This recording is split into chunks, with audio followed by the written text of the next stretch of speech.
Okay, ఏంటి మరి మీ సమస్య ఏంటి, ఎందుకు వచ్చారు? అంటే మాకు రేషన్ కార్డు లేదు. ఈ ప్రభుత్వంలో రేషన్ కార్డు వస్తుందని ప్రజాపాలనలో అప్లై చేసినాం.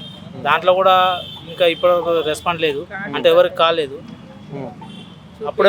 అప్పుడు మేము ఇద్దరం ఉన్నాం, భార్య భర్తలు. మా నాన్నగారు ఉండే అప్పుడు రేషన్ కార్డులో. అప్పుడు మా నాన్నగారు ఉండే, మేము ఇద్దరం ఉండే. మా పిల్లలు ఇప్పుడు 3 పిల్లలు. మా పెద్ద పాప డిగ్రీ చేస్తుంది, చిన్న పిల్లలు 2 ఉన్నారు, చదువుకుంటారు.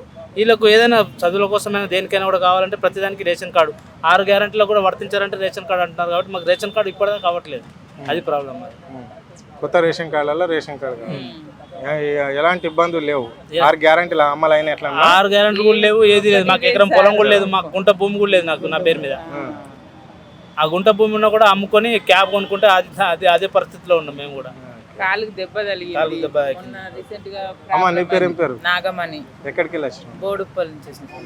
బోడుప్పల్. ఏంటమ్మా, ఏంది, ఏ సమస్య పైన వచ్చినావు? అదే రేషన్ కార్డు కోసం వచ్చిన. వేడికి పోయినా రేషన్ కార్డు కావాలంటారు, గ్యాస్ కోసమైనా, కరెంట్ బిల్లు కోసమైనా, ప్రతిదానికి రేషన్ కార్డు అంటారు. మాకు ఇప్పుడు 2014 నుంచి రేషన్ కార్డు కట్ అయిపోయింది.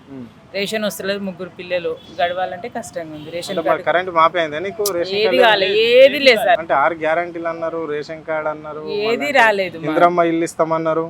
ఇల్లు ఆ ఇండ్ల కోసం అయితే ఆశించలేదు. దేవుని దగ్గర కొంచెం ఉంది గూడు, దానికోసమని ఒప్పుకున్నాం. కానీ ఈ ఇల్లు కోసం అనుకుని మాకు రేషన్ కార్డు కావాలి. ఓన్లీ రేషన్ కార్డేనా? రేషన్ కార్డు, ఇల్లు కూడా కావాలి, కట్టుకోవాలి. మరి 2500 వస్తున్నాయా? వస్తాయి. లేవు, అవి లేవు. ఓన్లీ బస్ ఒకటి ఫ్రీనా? బస్ ఒకటి ఫ్రీ, అంతే, ఏమి లేవు.